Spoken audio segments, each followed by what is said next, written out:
Vous avez découvert la commune du Mas-d'Agenais et le site choisi pour le projet d'habitat partagé? Sinon, regardez notre vidéo « Coup de cœur au Mas-d'Agenais ». Ce que nous n'avions pas encore raconté, c'est l'origine du projet et son évolution. À l'origine, la commune a fait l'acquisition en 2019 d'une parcelle située en centre-bourg avec l'intention d'y créer de l'habitat et une salle dédiée aux associations. L'intérêt pour notre démarche participative l'a conduit à privilégier un projet d'habitat partagé destiné aux retraités du territoire, en plus de la salle associative. L'étude d'opportunité menée d'avril à mai 2022 a permis de valider la pertinence de ce projet auprès d'élus et partenaires locaux, mais aussi auprès des citoyens du Mas-d'Agenais. Écoutons leurs témoignages. Je pense que le Mas-d'Agenais est une commune qui a un centre-ville qui est intéressant, puisque tous les services sont à proximité. Et c'est un projet qui est très intéressant pour une personne âgée qui n'a plus envie de rester seule ou qui a un petit handicap et qui peut rester à un domicile sans passer directement à l'étape de l'EHPAD. Il faut le faire parce que ceux qui sont tout seuls, qui ont une petite retraite, ça les aidera. Depuis juin 2022, le Mas-d'Agenais, Habitat des possibles et Territoire des possibles travaille donc à la concrétisation du projet.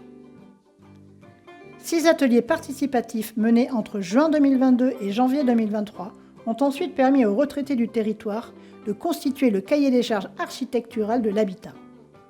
Pour cela, les participants ont défini les espaces partagés et privatifs à concevoir, puis ils ont réalisé le schéma spatial de ces espaces et ont défini les références d'ambiance qu'ils souhaitaient y retrouver.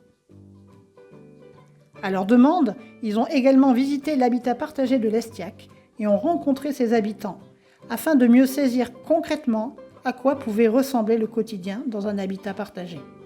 Le cahier des charges architectural finalisé leur a été présenté en février 2023.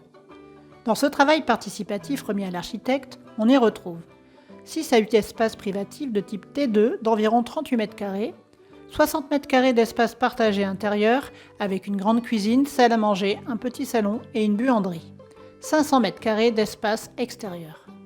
À l'issue de cette restitution, les retraités participants se sont exprimés sur leur intention pour la suite. Parmi eux, 8 personnes se sont positionnées comme potentielles futures habitantes de la maison.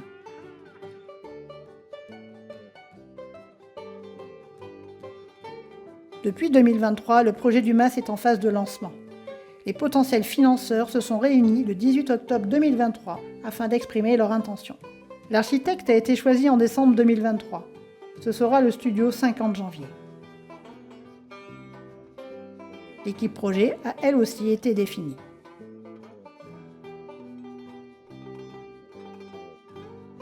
Les ateliers participatifs autour des plans ont été réalisés au premier semestre 2024 pour affiner les premières esquisses de l'architecte.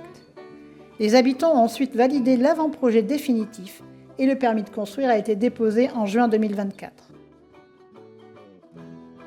Les prochaines étapes du projet sont l'instruction du permis de construire et sa validation, la validation des investissements de nos financeurs, le chantier et l'ouverture de la maison prévue pour 2026.